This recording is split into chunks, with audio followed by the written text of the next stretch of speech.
गौसियनची भीती उभी आहे एक अशा विषयावर बोलण्यासाठी जे आपल्या आयुष्याचा पाया आहे, जे आपल्या घडवतो किंवा बिघडवतो आहे, ज्याचा आदर आम्ही फार कमी करतो.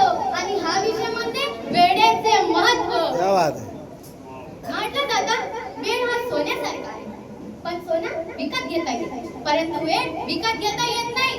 वेळ ही अशी संपत्ती आहे जी एकदा हातातून निसटली तर ती पुन्हा कधीच मिळत नाही. क्या बात. कुराणमध्ये अल्लाह ताला म्हणतो वल अस्री इन्नल इन्सान लफी शपथ आहे वेळेची, खरंच माणूस तोट्यात आला.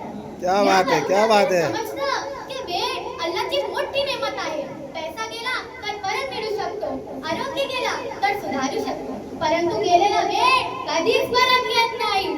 या आपल्याला स्पष्ट इशारा दिला आहे की वेळेचा योग्य वापर न करणारे लोक कायम तोट्यात राहतात.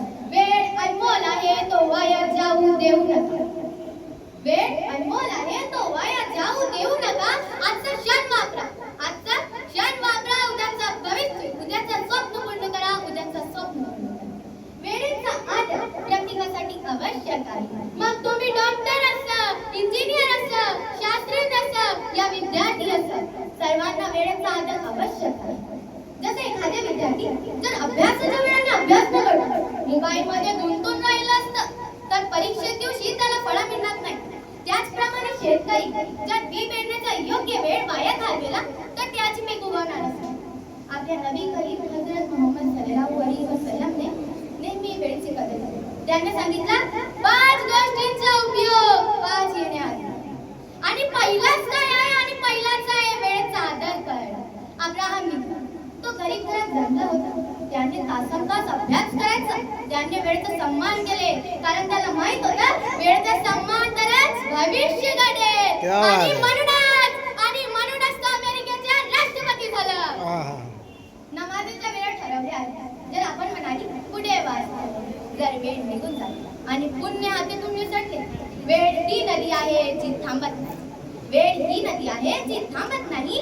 ज्या क्षणाला हात घालत तो परत येत नाही. आदर घ्या प्रत्येक तासात, आदर घ्या प्रत्येक तासात. यशाचं सोनं फक्त हाती येत नाही, त्या हाती येत नाही. मित्रांनो, आजचा क्षण म्हणजे उद्याचं भविष्य आहे. वेळेचा आदर करा, कारण वेळ म्हणजे जीवन आहे. माझा बंधूंनो, आता तुम्ही स्वतःला प्रश्न विचारा की मी वेळेचा आदर करतो का, मी वेळेचा सन्मान करतो का. विद्यार्थी म्हणून आपल्याला वेळेचा आदर सन्मान तो जास्त आहे. आजचा 1 तास किती, आजचा 1 तास तुम्ही अभ्यासात घालवतात तर उद्याचा भविष्य उजाळून होईल.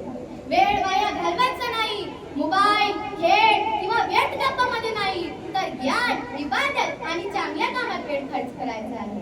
कवी म्हणतो वक्त नसेल तर स्वप्नही अधुरी, वक्त नसेल तर स्वप्नही अधुरी राहतात. ज्याच्याकडे वेळेचं भान आहे तोच खरा जिंकतो. शेवटी माझी ही दुआ आहे, अल्लाह आम्हाला वेळेचा आदर करणारे बनवा. आमची दुनिया विसंदर करा आणि आमची आखिरत निर्मळ करा. एवढे आज माझा भाषण समाप्त.